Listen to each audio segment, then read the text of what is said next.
All right. Thank you, everyone, for joining me in the Kierkegaard Book Club. I'm just, like I said before, going to go over very short biography. I'm not really going to go in depth unless you want me to after I'm done.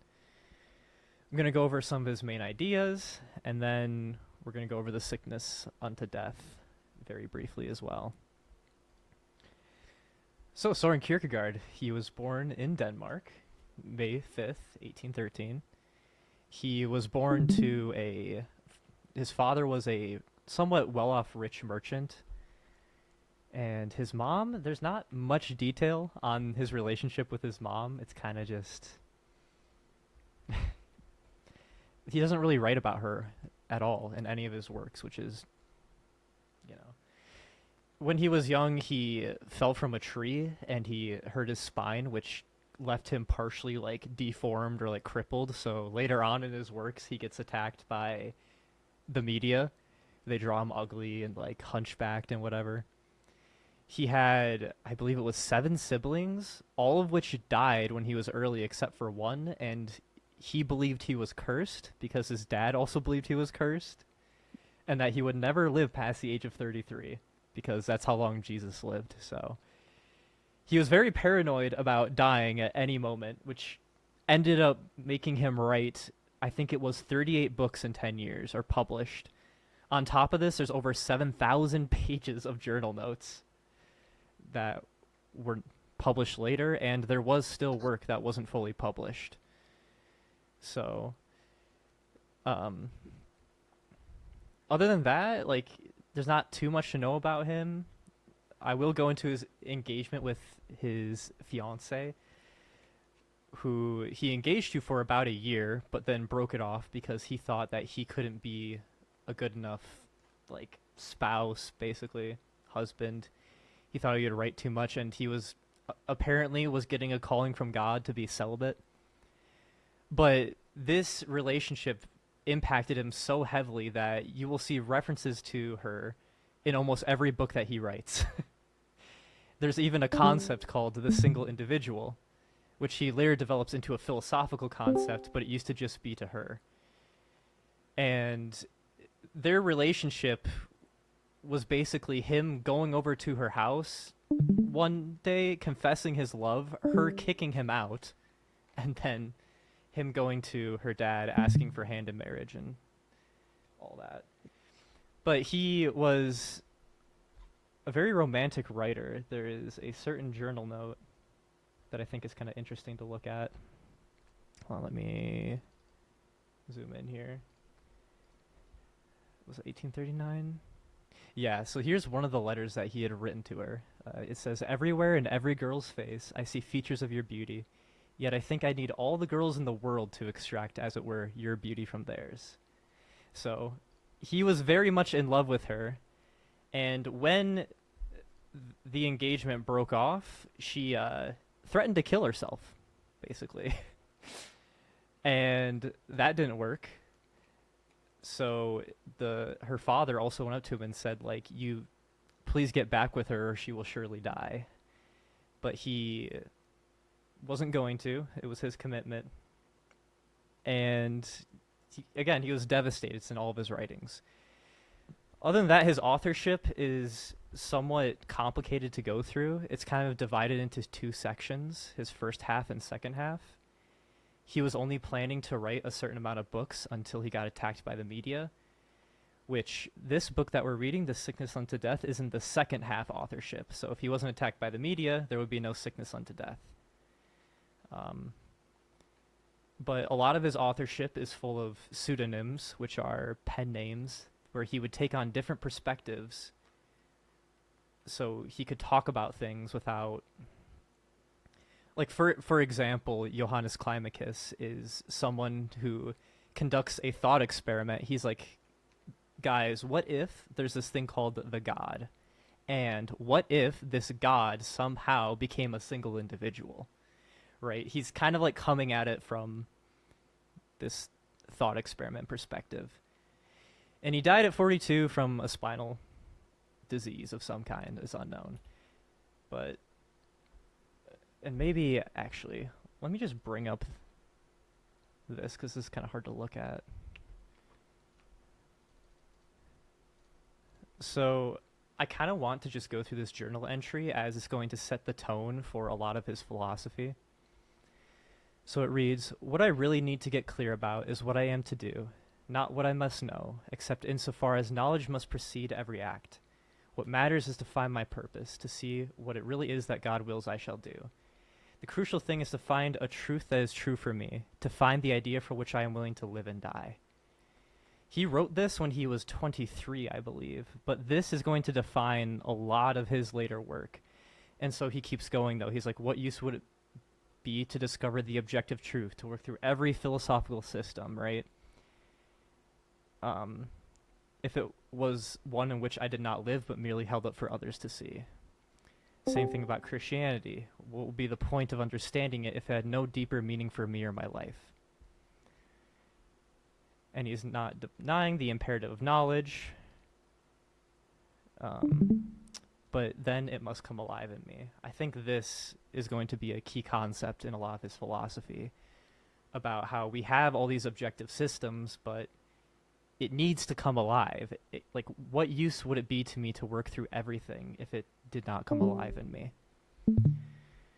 So I just think this journal entry is very great for encapsulating a lot of his philosophy. One of the main ideas, which is basically what I was talking about, is this idea of subjective versus objective truth. So the way he's going to use it, let's think of objective truth in the sense that, like, basically I can speak about it in a definitive way, or we can reach a consensus on it. Like, one example that I found online that I thought was really good was throwing a brick at someone.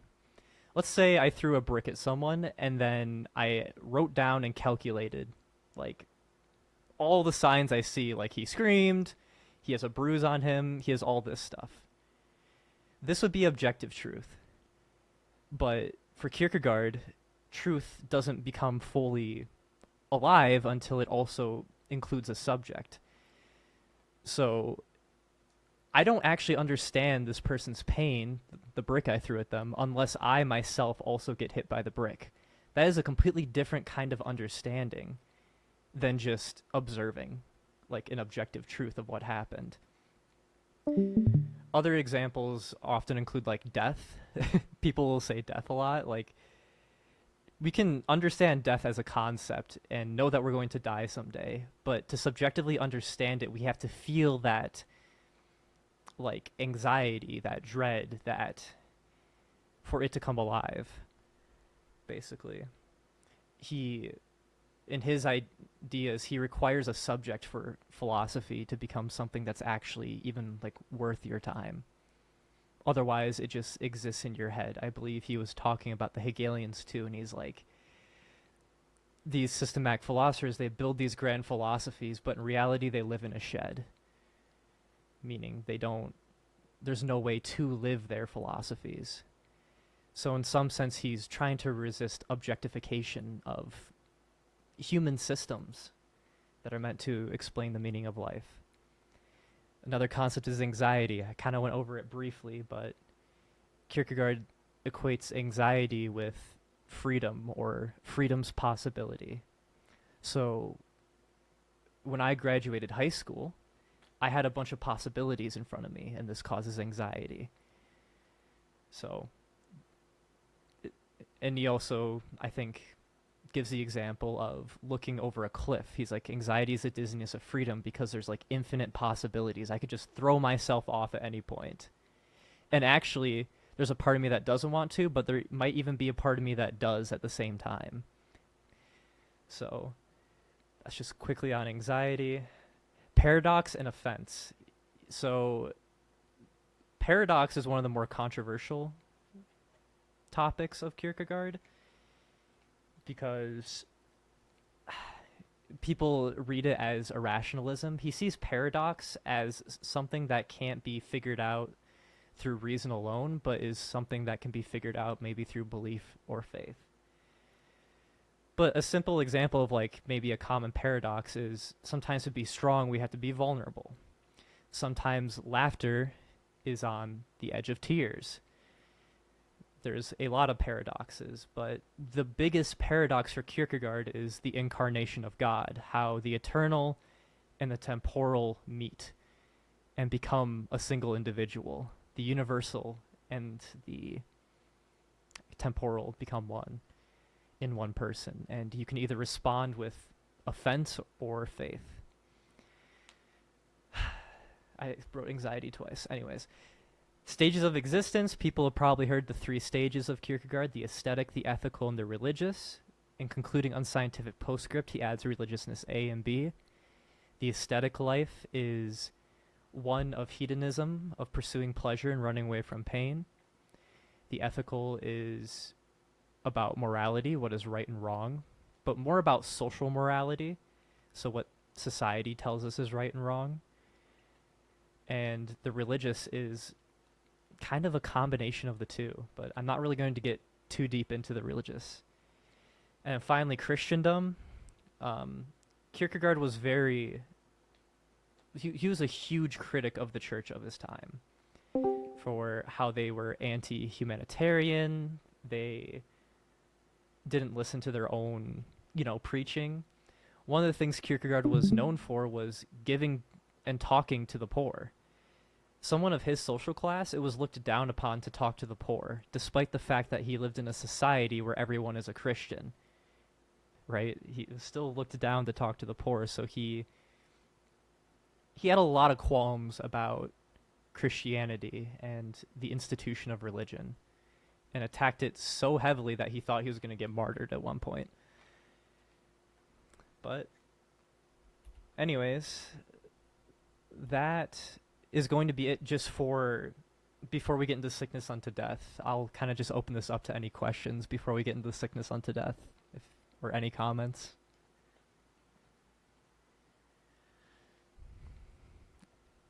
Unless no one has anything else they want to say.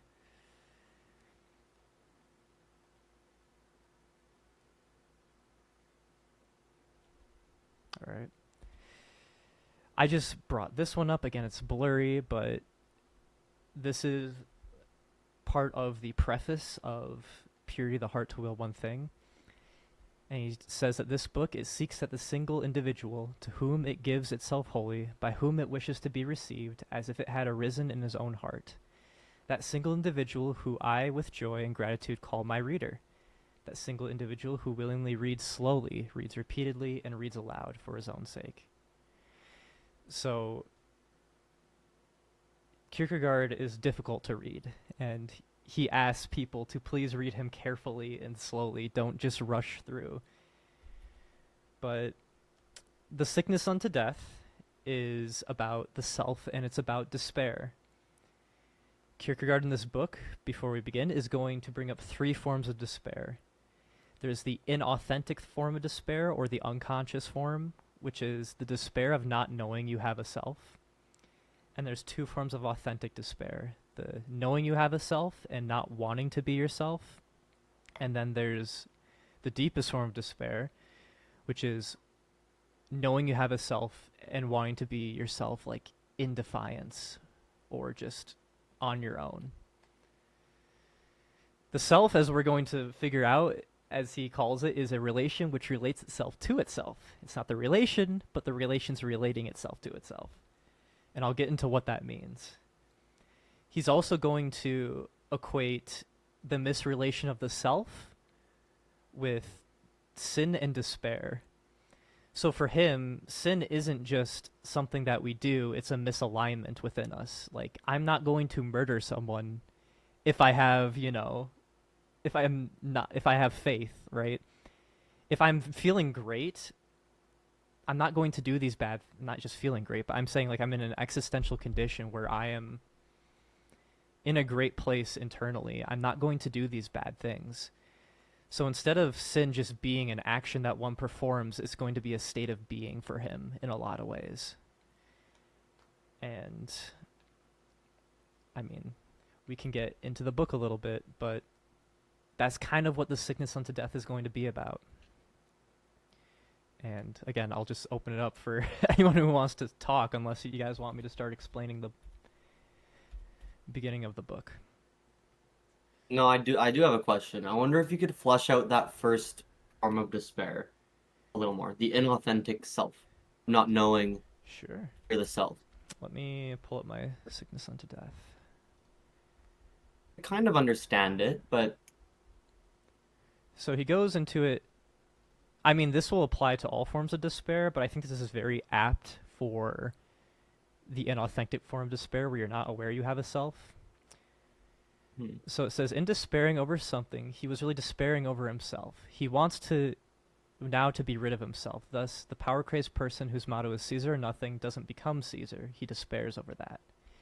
But this indicates something else, that he cannot stand being himself precisely because he failed to become Caesar. So it's kind of like this is actually more a different despair, but it's kind of like trying on these different identities and never actually looking inward. A lot of, as we'll read later on, this form of despair is going to be about externalizing everything. So if my value is just based on my job, well, what happens when I lose my job or retire, right? That's not really a self at all. So a lot of the self is going to be a lot of this book is about relation. So if I'm only a self in relation to the money I make, that's not going to be a self. That's going to be an inauthentic form of despair.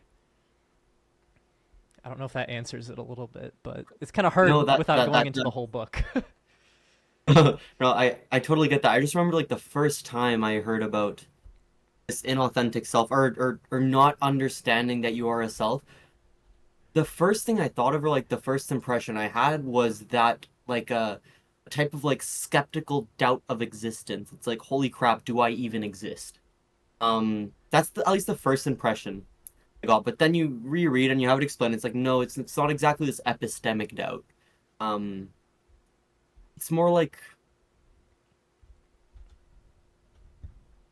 what, like a I don't know. It's just not epistemic. It's maybe a little bit more existential. Yeah, I was trying to find an either or. He mentions a man who basically he likens it to just a man thinks he's a different person because he put on a different coat, right? Yeah. That's kind of this inauthentic form of despair, and he thinks this is where most people are living too. It's just in Is this.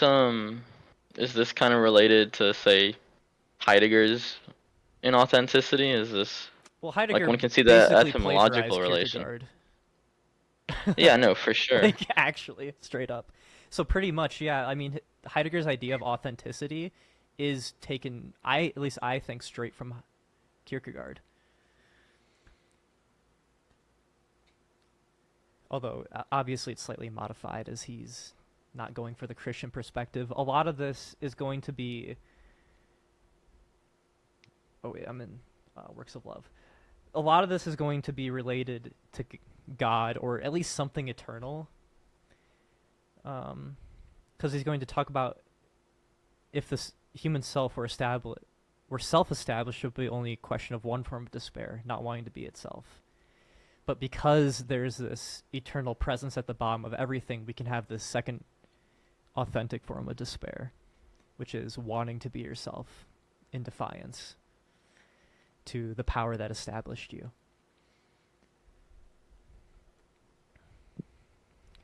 I have a bit of an unrelated question. Well, related to Kierkegaard, but a little bit unrelated to this topic. And I was hoping that you could put yourself in his shoes or put on that name and try and answer it. Sure. And it's basically,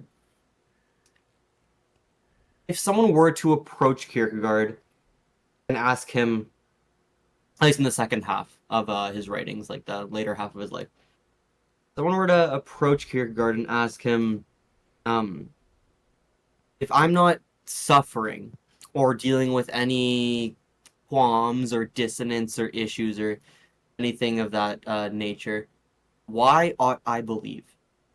Why ought I have faith? If I'm not suffering, why do I need faith, basically? Yeah. I mean, I don't think Kierkegaard equates faith with suffering, for one thing.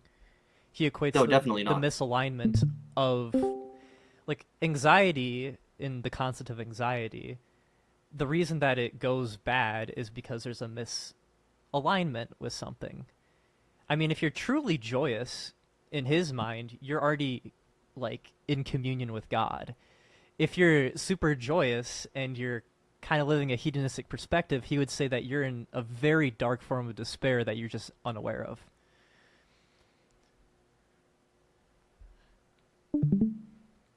So not all despair is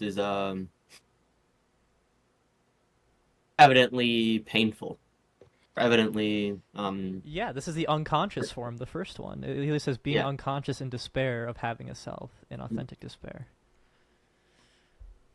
So it would be the case that despair is more so like a misrelation of the self. Yeah, to itself and to the power that established it.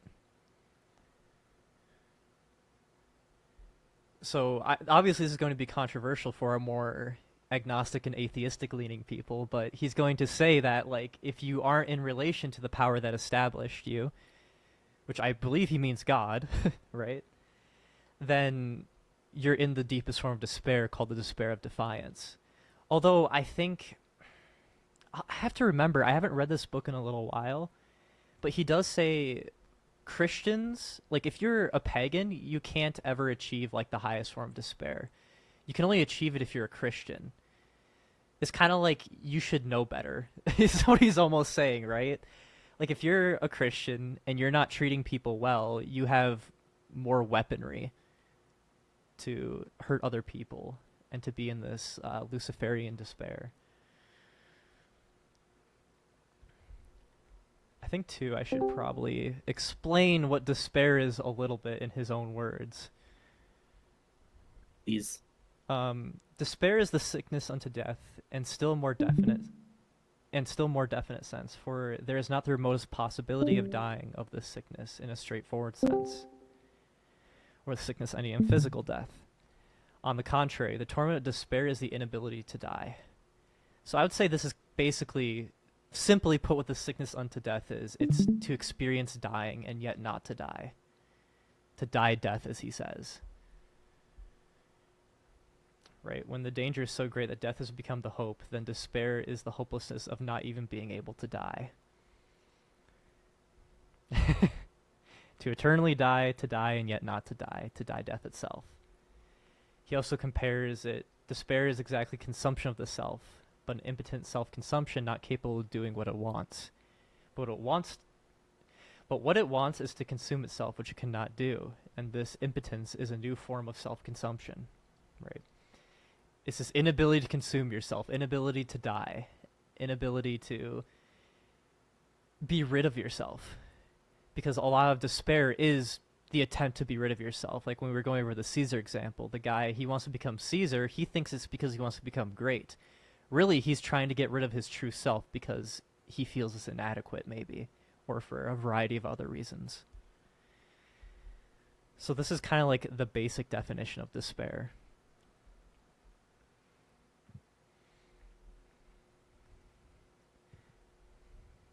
I don't know if that's helpful to any of you, but Wait, so despair is just self-consumption? despair is, well, I mean, it's a lot of things, but it's basically when you become aware of it, it feels like you're trying to destroy yourself, but you can't. It's this constant feeling of dying, as he says. It's Right. to But die death. Impotent self-consumption, right? Yeah, it says the torment of despair is precisely the inability to die. Especially in his Christian worldview, you can't get rid of yourself because when you die, well, that's not the end for a Christian either. So he has a lot that he's trying to deal with as well.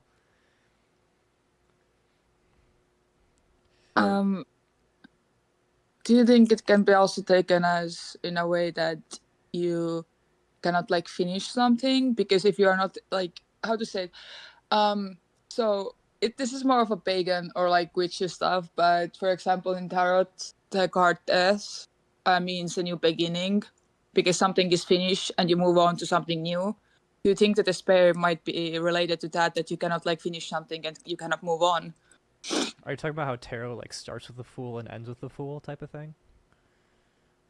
Like, I mean, yeah. I mean, But like, pretty much. I think that's a very apt example.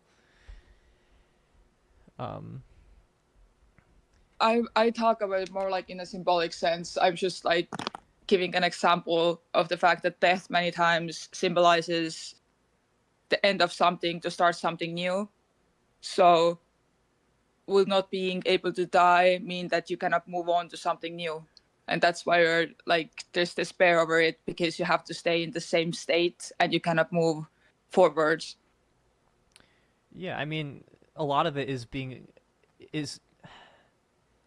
it's hard to explain without trying to explain the whole book because I can't, get into all of that, but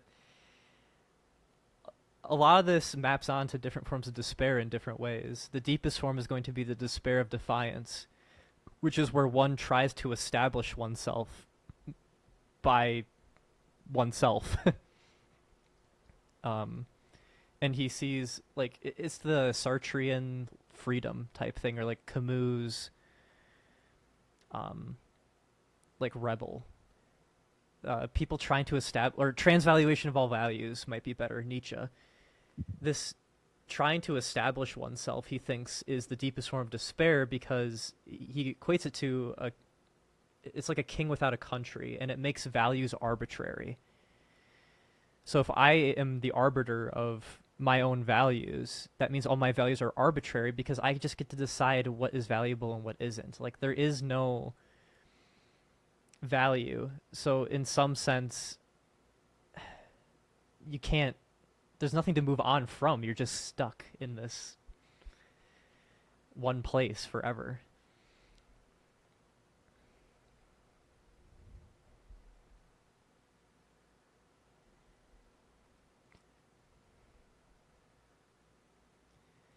Any comments?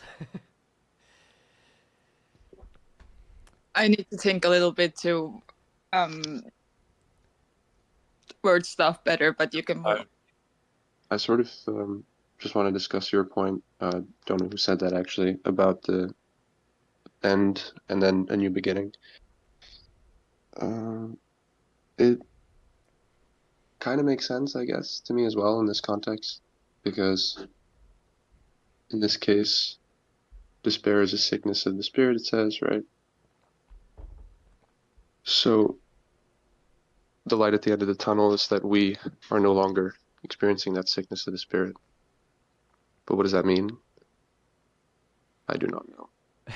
You have to read the book to find out, right? But Okay. So he is sort of a quasi-prophet then. He claims to know what it is. kind of. I mean, I think it's just basic Lutheran theology is kind of what's going to end up being. It's going to be this total depravity. I guess I don't even know if you know what total depravity is, but he's going to talk about like the bondage of sin, and he's going to basically use Christian ideas to solve this issue because he thinks this is a Christian problem, especially this last form of despair specifically. He thinks it's only possible if there's a God, this despair of defiance. Right. Oh, it's Kierkegaard. I just clocked. My bad. You're good. I think too, like, without going too deep into sickness unto death, one of the other big things I really did want to bring up was this subjective versus objective truth, because I think it's kind of controversial. He doesn't believe that like systematic or abstract concepts or systems are enough to form as a real like philosophy or way of living. Like, it has to come alive in the person somehow. And he spends a lot of time talking about like Hegel and his systematic philosophy, even quoting Shakespeare that it's better to have a good hanging than a bad marriage, basically, meaning that he would rather die as a Christian than let Christianity become a philosophical system. So he has pretty extreme views on that. And there's another quote from here too. Leaping means Would you to... go as Oh, go ahead. sorry, No, you can continue. go ahead. Okay. Okay. I'm curious, like, would you go as far as saying that for there to be an alive truth or a real truth or a total truth, whatever, however you want to cash it up, there needs to be like a phenomenological aspect to it, like a first-hand, first-person experience, or is the term phenomenological a little bit just off base? Maybe I think he would use just subjectivity. I mean, he wants there to be a subject. This quote from Evans is pretty good. Kierkegaard says existence is not a concept, and hence is incorrect to say that we learn the meaning of existence from our own case, in the sense that we might learn the meaning of white by seeing white objects. Nevertheless, we do have a sense of what it means to exist, and we make judgments about what things exist and what things do not. The attitude Kierkegaard calls belief is an expression of this distinction. He'll go over an example of like his friend John. John isn't just a concept to this hypothetical John, right? He's interwoven in my being. He's in my memories. He's linked to actuality, to something that's concrete, not something that only exists conceptually. So for him, because people will accuse him of anti-realism or relativism, this whole chapter by Evans is on that topic, claiming that Kierkegaard is still in the realism category. He just maintains this. Would it then be that like he's playing an active let's say he's like someone would be playing an active cognitive role or like an active role in someone's mind, an active role in someone's experience, as opposed to something that might be independent, like a concept or a system? Well, I think it's just.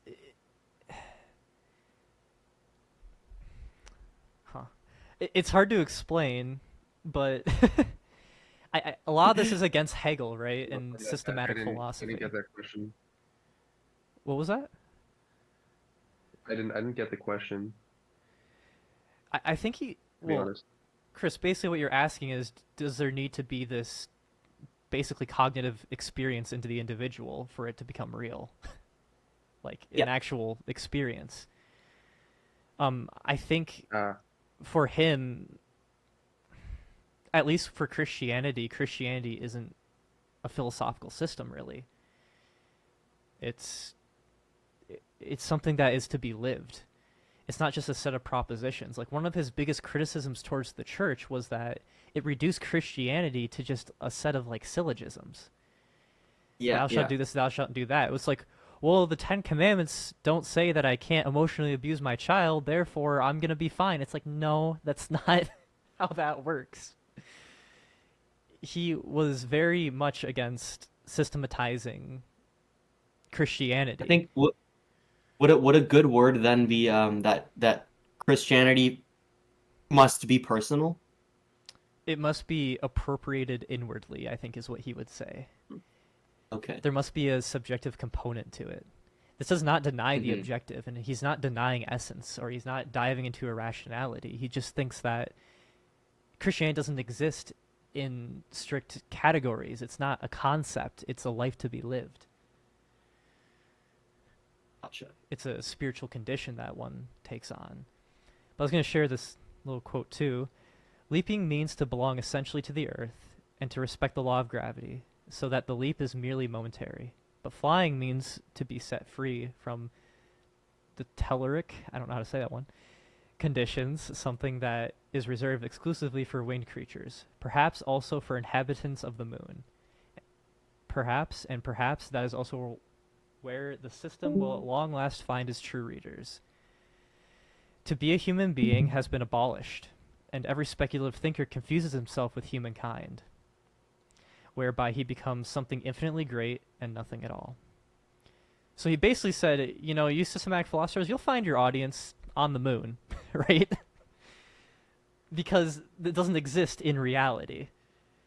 And his worry is that the human being has been taken out of philosophy and out of Christianity.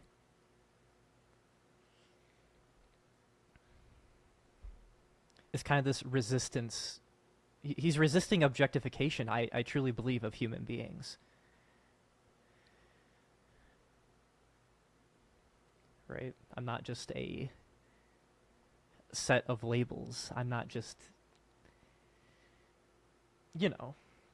I am my own individual human. And I have to go through these things. This is why the sickness unto death, when he talks about the relation is not, the whole thing, but he says it's a synthesis of infinite and finite, temporal and eternal, of freedom and necessity. In short, a synthesis. A synthesis is a relation between two terms. Looked at this way, a human being is not yet a self. Why do you think he says the human being is not yet a self after talking about these, like dialectics, basically? That's what first appealed to me of Kierkegaard. Right. Like, Why is it called a negative unity? Yeah. Do you know? I mean, this is a hard argument to make, obviously, but maybe he's just trying to be non-committal because it's not really an easy question to answer. Well, it is, because this is just a structure. This is still conceptual. There is no self that's relating to itself yet. This is a Hegelian criticism, by the way. This is like a poke at Hegel right here, and of systematic philosophy. Yeah, because it at that point it became something so abstract, so conceptual. It had been drifting away from like I'm a loss for more personal, for more intimate, for more direct investigation. Let's call it that. And I mean, the clarification's kind of back here too. The self is not the relation, but the relation's relating to itself.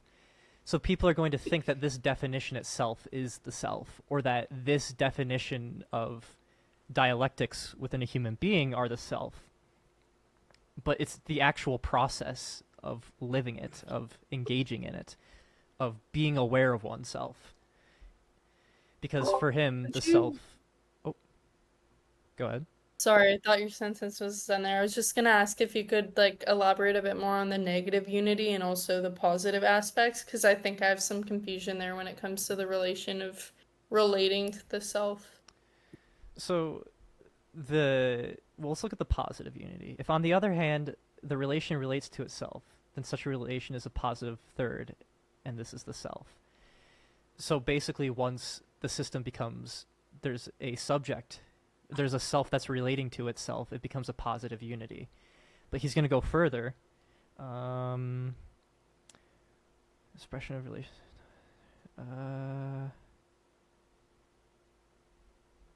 Where is it? The person is very thinks despair is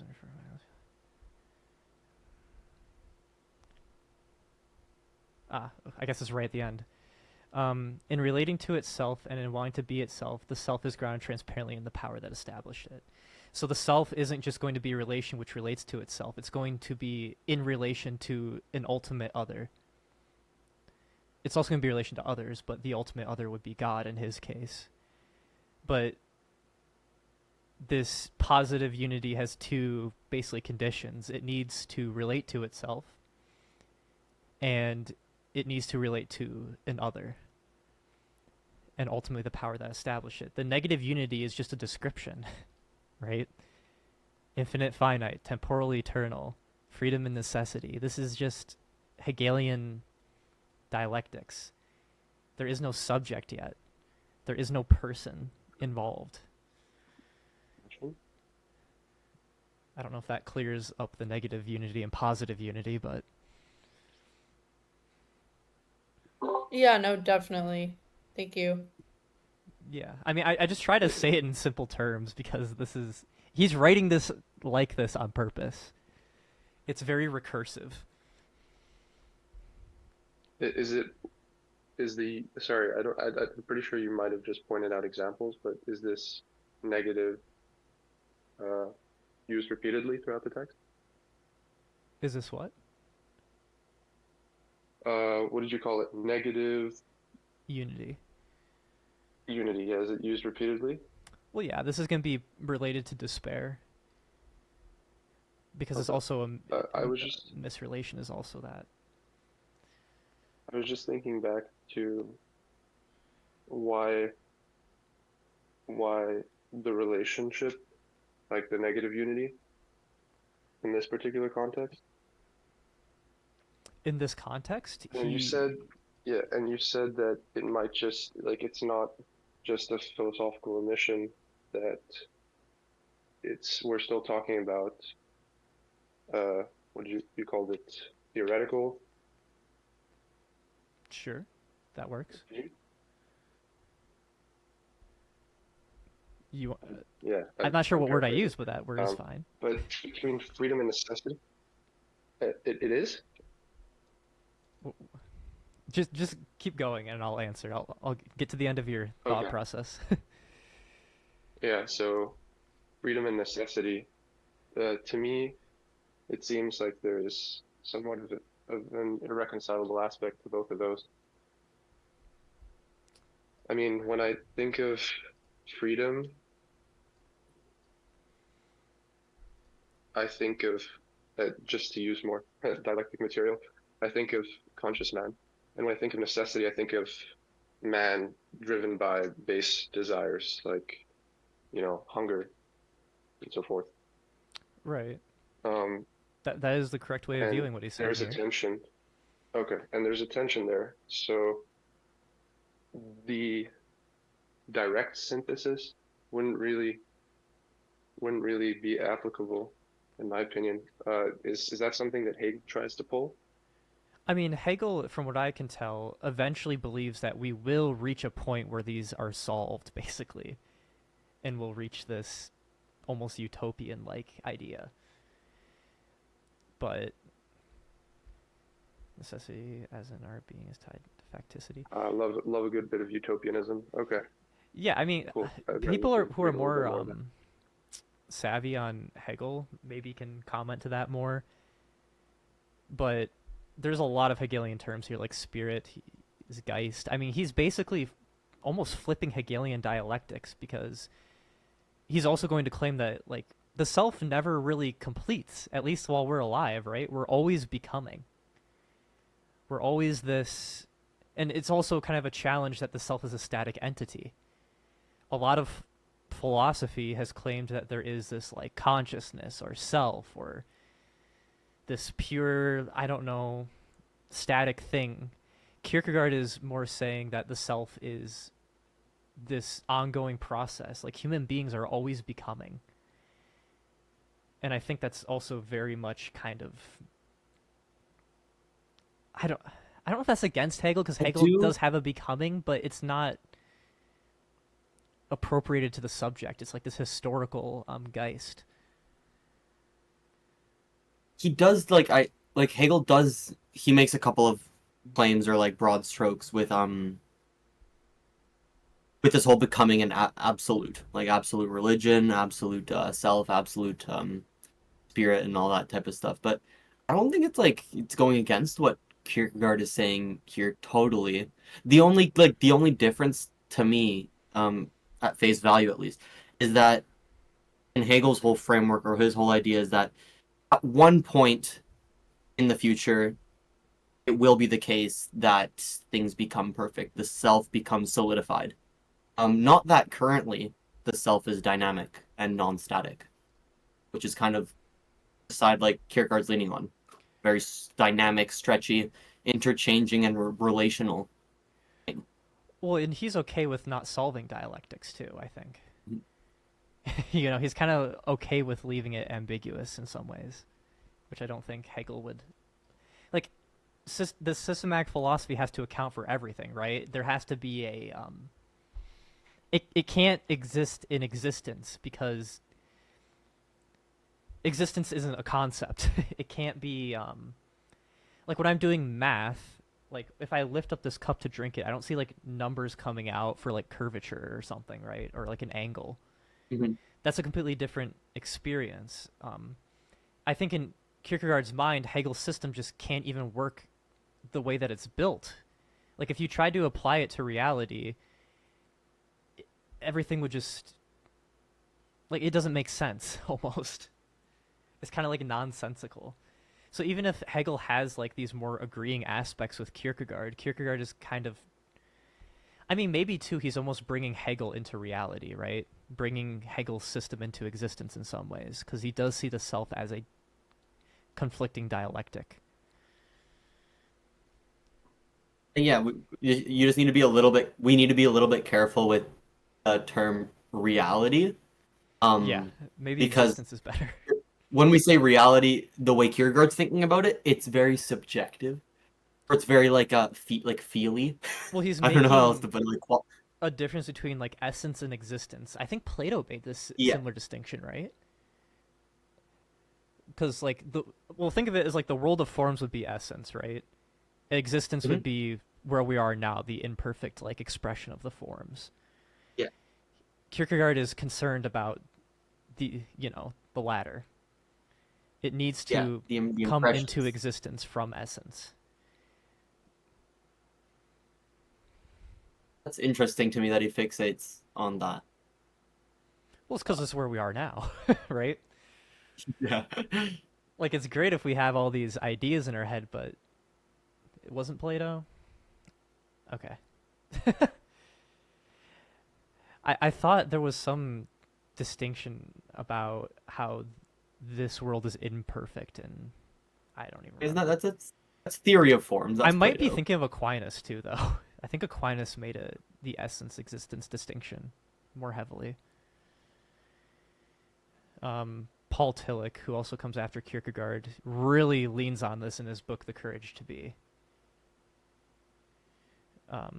where he actually also equates existentialism as a movement to resist objectification of the human being, which I think that I agree with that wholeheartedly. Although I think Kierkegaard's the only one who does that properly. Again, as you guys know, I'm not really a big fan of any other existentialists. So, because they leave, I mean, what was it? I don't know how to say his name. Sartre. Is existence precedes essence? Mhm. That would be the deepest form of despair for Kierkegaard, right? The same thing that Camus does is also the deepest form of despair. So in my mind, these existentialists that came after, they wanted to get rid of God and faith as a solution, but they don't really have a solution. They kind of just It's a go bit into empty. the despair, basically. Mhm. Like Sartrean existentialism is the despair of defiance, like bar for bar, pretty much. It's terribly French. Terribly. Yeah. And I use that word appropriately. Like, it is terribly French. I'm still confused. It's like one must imagine Sisyphus happy, one must revolt. It's like, what the heck does that even mean? It's like, and now what? I don't know. So I real. don't know. I've never been satisfied. I've never been fully. Maybe I don't understand it. Maybe I have not enough brain cells to grasp what they were trying to say. But yeah, I don't know. I mean, this will be one of the last things we go over to the despair of defiance, which is the most interesting part to me. But I do believe that this basically is a description of all modern existentialists. Basically. Oh, and I have a bunch of screenshots from different books, but I wanted to share, which one was it? I did want to talk more about this, like, realism and anti-realism, because that's what I've been interested in, but here's a little screenshot I sent into the text chat. There. For Kierkegaard, epistemology does not lead to skepticism about objective truth. Because Kierkegaard has this idea that we can have, like, there can still be an objective reality even if we have no way of, like, accessing it, basically. Because a lot of classical theology will be like, objective reality can be mediated. Like, you'll have to read through it. I'm kind of losing my words because I'm tired right now.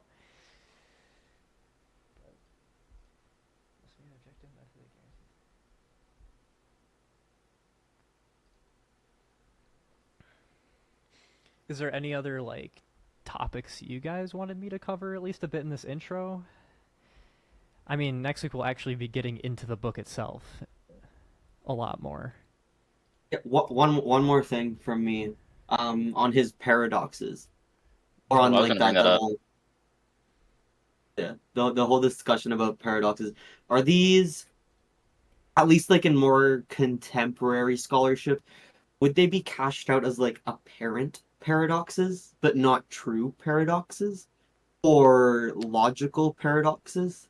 It would Like how? be the temporal and the eternal becoming one thing. It would be necessity and freedom becoming one thing, right? You gave some examples of like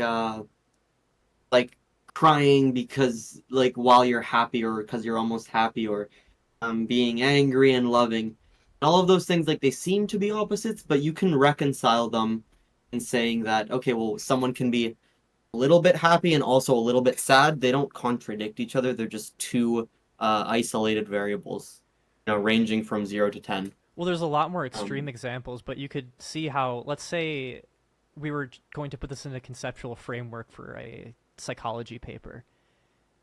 Mhm. I would make a distinction between sadness and happiness, right?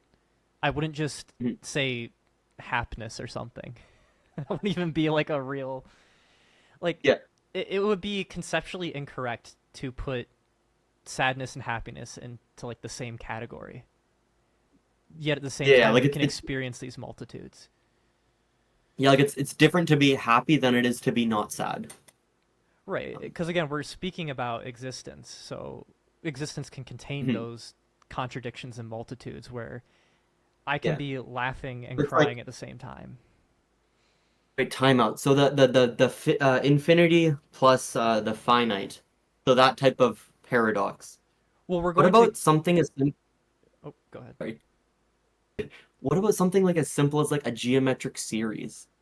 Would that fall under a paradox? Like when you drop a bouncy ball, it goes to like half its original height, and then a quarter of its original height, and then an eighth of its original height, and so on and so on, ad infinitum, if there was no friction and whatever. Right, because it's both finite and That's like an infinite. infinity in a finite space. Right, but we couldn't find this recursive, like infinite looping pattern. I mean, maybe we could in nature. I don't know, but things go down to the quantum level, and stuff doesn't really make sense there. And there isn't really patterns there. It's more fluctuations. Like, I'm never Would going to would find that be the. of the same nature? Would it be?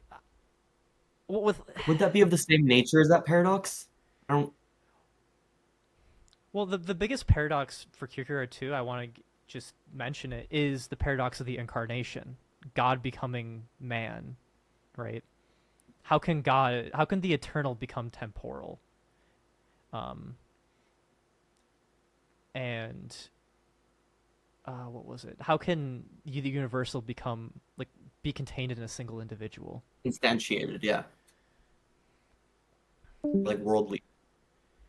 Yeah, the paradox of the incarnation is going to be very key. And like I said too, um, these types of things, I don't even think he thinks they fall under philosophy. They fall under um, belief, basically, right? Um, even when I say like I'm happy and sad at the same time, you kind of you kind of just have to believe me. Like there's no, Yeah. we are kind of talking about this earlier. There's no real way to subjectively experience my experience. You can't just like see instances of Cade and abstract me. Um, you have conversations with me. The words impact me. We form a relationship. Like this is much different than building a philosophical system. And this allows for paradoxes. And I mean, human relationships, I feel like, is just paradox. I mean, if you've ever been in love, I think you'll know what I mean. So That the word paradox rubs me in a funny way. To me, it's just like an apparent paradox. Like it maybe it seems uncomfy, but not illogical or against I mean, that's the point. It's supposed to against cause logic. anxiety. This is how he thinks like Yeah. Adam and Eve first sinned, basically. In the concept of anxiety, he's like, how did they sin if there was no sin? Right? It's a classic question. And Basically, it's when God said, like, you may not eat from the tree of knowledge of good and evil. He's like, what did God do there? He introduced anxiety. He gave them the concept of what he calls freedom's possibility, the possibility that they could make a free choice. And this possibility caused anxiety. But that is basically what anxiety is just this feeling of paradox and misalignment and freedom. Things can just go wrong. I mean, I need faith to get in my car, right? Because I don't know if I'm gonna crash. I It'll can't disappear have, the second you get in. Like, yeah, I can't have objective certainty when I do that. This is what he's concerned It's about not- too. I think the term paradox is being used a little more liberally than we use it nowadays. He kind of has his own definition, pretty much.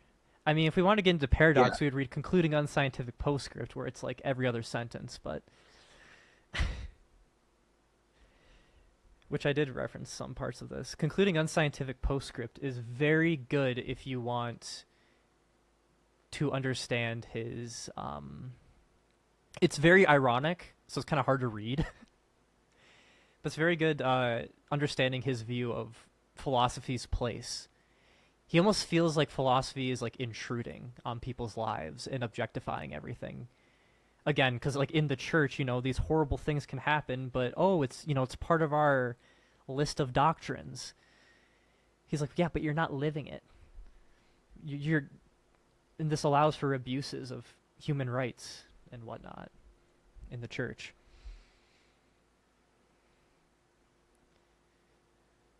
I mean, I think too, it's really especially showing that if you guys didn't know, a Christendom is a place where your legal status as a citizen is like Christian. If you're not a Christian, you can't like legally be a citizen.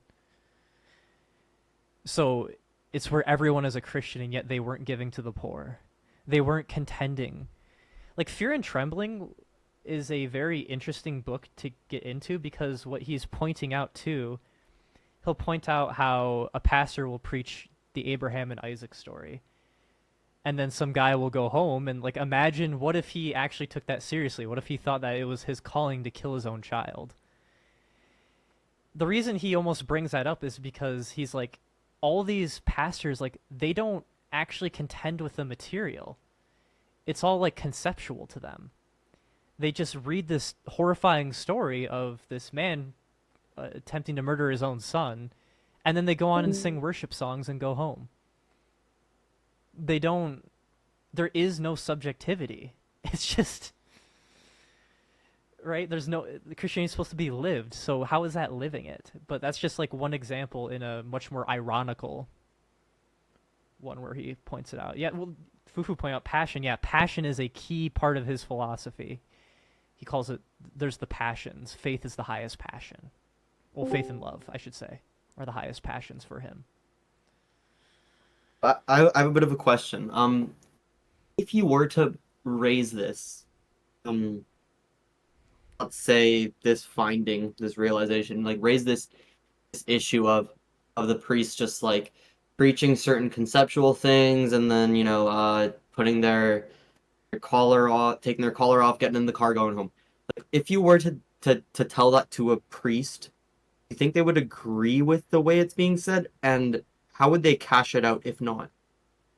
I mean, even in my own experiences, I've been to many churches where we talk about these things and then we just move on, or we like keep it in this bubble of like, oh, that's a nice feel-good story or something, and people don't actually contend with it. Like the church I'm at now is very real. Like they get into stuff hardcore. We talk about many problems.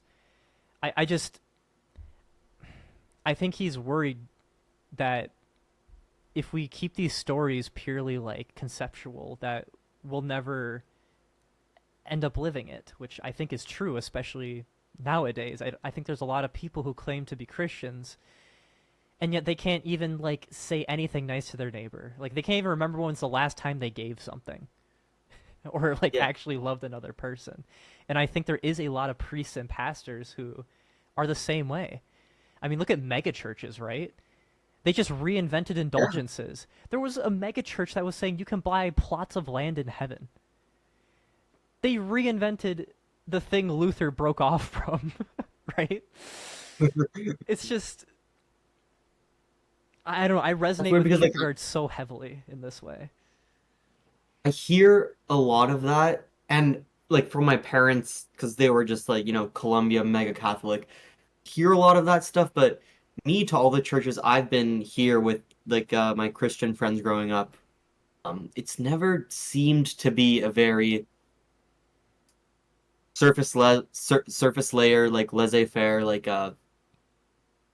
let's not dig into the gritty. Like, I don't know, it's definitely anecdotal. Don't get me wrong. Like, my approach, or at least the priests I've come across and the way they've approached um philosophy and these issues that Kierkegaard brings up, it's been pretty I don't know, not the way Kierkegaard thought of the average Christian population. But again, totally anecdotal. I mean, for me, my anecdotes would be the opposite. I've met so many bad priests and pastors, and I think Kierkegaard too. I mean, he's attacking the people of his time. The biggest thing of his time was Hegelianism. So he's not a lot of his things. You'll think he's attacking Hegel. He's not actually fully attacking Hegel. He's attacking the Hegelians. There was this guy named Martinson, and I believe he was a bishop or something. He was in some high position of power, but he was. I mean, he read Kierkegaard's books. They were basically rivals. He's responding a lot more to this Hegelian Christianity. If you want, like, the historical context of, like, who he's speaking to. And again, too, like, they looked down on poor people, like, thought they were, like, less than human. It's like, that's just blatantly against what is the teachings of Jesus, right? Like, for that to be a taboo to give to the poor in a Christian society, like, yeah, that's something went wrong. Yeah, Christianity veered so far off from its original tenets, and still does to this day, you could argue. Yeah, I mean, I think people, especially after New Atheism, in the Christian community, have gotten, like, a big shock in some ways. But what's New Atheism? Like the quote-unquote four horsemen of atheism, as, like, Dennett and Dawkins and Oh, okay, yeah. maybe Alex O'Connor or something. But I actually think I'm very grateful for people like Dawkins, because they brought up a lot of humanitarian issues that were going on with Christians. I mean, it's stuff like that needs to be said. Kierkegaard was just basically almost saying that in his time. I mean, Lutherans, if you didn't know, are very what's called high church. The church matters quite a lot. There's still a lot of the sacraments. So the fact that he would actually not attend church sometimes, and that he denied a priest come in to his deathbed, that's a huge deal in his society. Yeah. Huge deal. So he was very much going against the grain of his time and the ideas of Christianity of his time. I mean, even talking about despair, anxiety, these things are especially taboo in Christian communities. I am part of a few Christian communities. Whenever the topics of, like, depression and stuff are brought up, they're like, just pray more. Just have more faith, right? It's like, that's not a solution. So it's so obvious sometimes that that religion becomes conflated with other things. Yeah, with political prejudice, or with what have you, with just a lot of other stuff, other baggage. It's right. like, no, that's not what Christianity is supposed to be. Yeah, at least that's not how I understand it. Right, and so Kierkegaard talks about despair. He talks about his own mental health issues. I mean, he even went to the doctor, and they basically said, "We don't know what to do about you, buddy." Like, he was clearly depressed in his life, very clearly. Also, I mean, he thought he was cursed, so he was a bit losing his mind. He also might have had a form of epilepsy that leads to, I think it's called hypergraphia, where there's a certain form of epilepsy that will cause you to write a lot, which would make sense. Yeah, because it's he wrote, uncommon. Like, 20,000 Like, I remember asking years. Yeah, I remember asking that question in class. It's like, well, if he was so depressed, how was he able to write so much? It could have When been he gave me that answer. epilepsy. But also, I mean, he was Yeah. very joyful too. A lot of I mean, again, we're focusing on the sickness unto death. Most of his self-authored works are about joy and wonder and awe. Like my favorite is The Lily of the Field and Bird of the Air. It's only like 40 some pages. It's like my favorite Christian work because it is in the end about I haven't joy. read it, but I should. It's very nice. I almost want to bring up like certain parts of it now. But I mean, I was never not a Christian, but because Kierkegaard actually addressed the humanitarian issues within Christianity, and he wasn't afraid. I mean, when he wrote his attack on Christendom, which is literally what the book is called, he thought he was going to get martyred. I mean, he kept poking and poking and poking, and there was threats on his life. Unfortunately, he didn't get martyred, but he did die 2 weeks later after publishing that book. So he was going to die either way. But, you know, I just... And this is why I'm so passionate, right? Because this is the way I view faith. This is the way I appropriate my own religion as a Christian, is that it's not just a set of doctrines. It's a life to be lived. It includes suffering and anxiety and despair, but it also includes joy and happiness. It includes the whole range of human emotions, and I'm not here to judge anyone either. I mean, Kierkegaard also talks about how you can't come to God through any teacher. Like, there is no way to believe in God by just reading about a teacher or reading about facts or reading about that. Like, he doesn't even believe that historical evidence would be sufficient. He thinks it Do you really feel like does there's have to any- be an experience that one has. You feel like there's any parallels between Augustine and Kierkegaard? Because I Very can't much help so. but I draw read him them. as an Augustinian partly, which is very controversial, Yeah, by the way. yeah. Very controversial. I can't help but like map them onto each other though. I Like mean, he is a I don't know. Lutheran, and Luther was an Augustinian monk. Mhm. So there's, and he was also a Moravian. Oh, I forgot to talk about Moravians. Moravians are like one of my favorite Protestant sects because they very strictly deny that Jesus wrote any doctrines.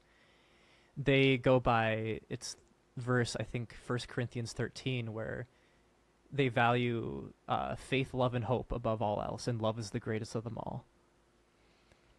I believe it was. I don't want to get like too like preachy on you, but like it's kind of hard without Kierkegaard, right? Like, because he is a Christian thinker at the end of the day. Yeah. No, It's I'm here for unavoidable. it. It's unavoidable. I'm here for it. Atheism, theism, give it all. Give it all. But he was heavily, and I mean, he also talks about too how we shouldn't guilt children. He says, and I don't have the exact quote, but he says it's basically like raping a child's mind is what he calls it, like instilling like guilt into a child at an early age. He thinks is child abuse, which I fully agree with because Christianity and guilt is like a huge thing. And I have many family members that are traumatized by the idea of hell as a kid, and it really hurt them. So when he says stuff like that too, it's like, wow, okay, someone's on the same page as me that we shouldn't be guilting children with eternal damnation. Like, that's crazy. Yeah, like the most common, I don't know, like coach of someone becoming a Christian is this fear. Like, well, this messed up thing can happen. Leave. Yeah, and that's not even, I Yeah. don't think, what makes anyone a Christian, but people can play pretend. We got any more questions? Just a comment. I think it's like really interesting reading this stuff about despair, like as a Jewish person, because I didn't have that kind of guilt growing up because we don't really we have like a different conception of hell. We don't Sheol. believe in Yeah. hell in the traditional sense. So it's kind of like odd reading from this perspective and despair being like very similar to like alienation from God, but you don't end up going to hell after you die. It's just alienation from God on earth, and that's like very in line with what our conception of hell is. Well, that is basically the conception he takes. I mean, in the Old Testament, it's what's it called, Sheol, or I don't know how to say it properly, but it's just the underworld, basically. Um, in the New Testament, the only so I have another controversial opinion as a Christian, which gets me in trouble, is I don't read the Book of Revelations as literal at all in any way, because this is the only place where the conception of hell as like fire and brimstone is put. When you actually look at Jesus' teachings, he basically talks about how it's separation from God. I think he calls it outer darkness. I don't remember the Greek word for it, but it just translates to outer darkness, which means distance from God. And that is how Jesus put it. The only other way he put it too was like, it would basically, hell would be like Earth, but like the worst of human beings. Like you would be at your lowest instincts type of thing happening. So I prefer the Jesus interpretations of what the afterlife is like compared to just the Book of Revelations. You're gonna burn. I think that's all metaphorical, which again gets me in trouble.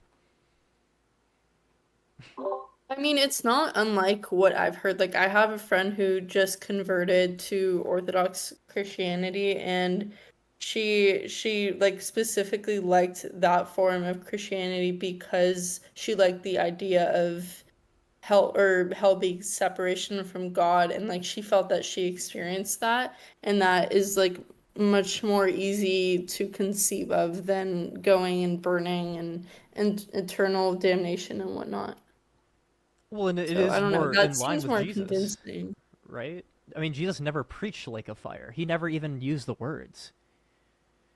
He only talked about outer darkness, um, and this kind of like lowest instincts.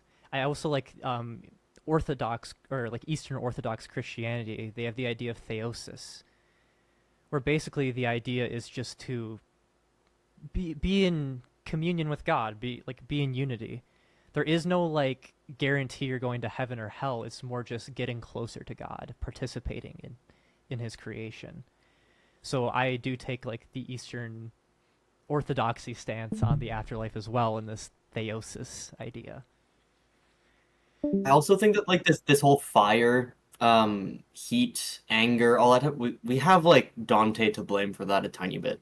Like No, Dante did. Oh my gosh, I can't even get into how much Dante that's a ruined, can of worms, but how much he ruined theology, especially with Catholics and Protestants. yeah.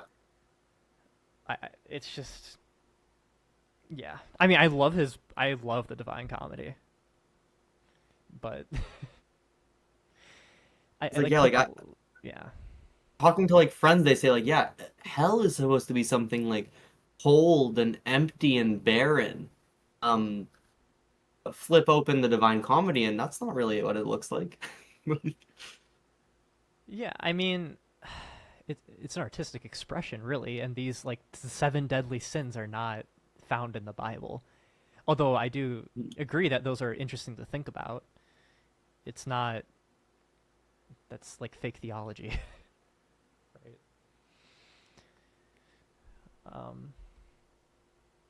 But I think one of the biggest things you could take away is Kierkegaard's just like, um, we just need to live a good life, really. Like, we're only here for a limited time. We can't know everything. Like, we have to have this epistemic humility. But I don't know. Like, what we do know is that we have these revelations from God in His mind, and we need to follow these. So,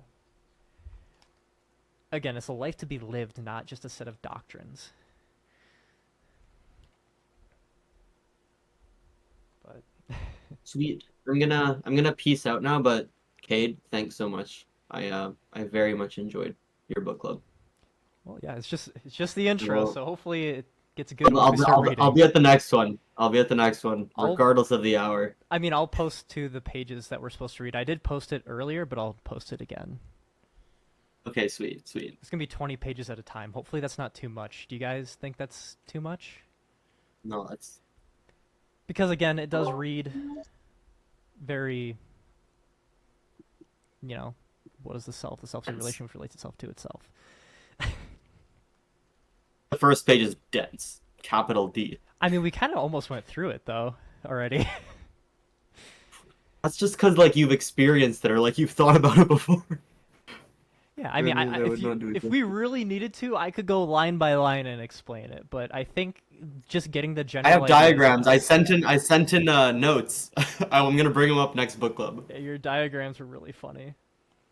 The diagrams, yeah. Okay, peace out. Good night. Thank you very much. See ya. All right. Anyone else wanna speak up while I'm still awake? No, just thank you for leading this. It was pretty insightful. Yeah, I mean, I just tried to kind of go with the flow. I didn't get to all the stuff I wanted to, but I would rather just go into topics that people are asking about. Because there's too much to just. Yeah. It's hard to talk about any of it without talking about all of it. Yeah. Yeah. I am just happy it wasn't as boring as school. Were you entertained? Yes, Think you learned something? I think so. I mean, I'm not a Christian, so I guess it gives some good like viewpoints on that part. I mean, I know a lot of people who've had bad experiences with church and stuff, and with Christians in general. So. I mean, I have gone to church and taken part of like Sunday school, but here like kids don't take it seriously in the sense of like, holy shit, I believe in God. It's more like just community, you know. So. Well, in Estonia, what's the dominant like? Lutherans, like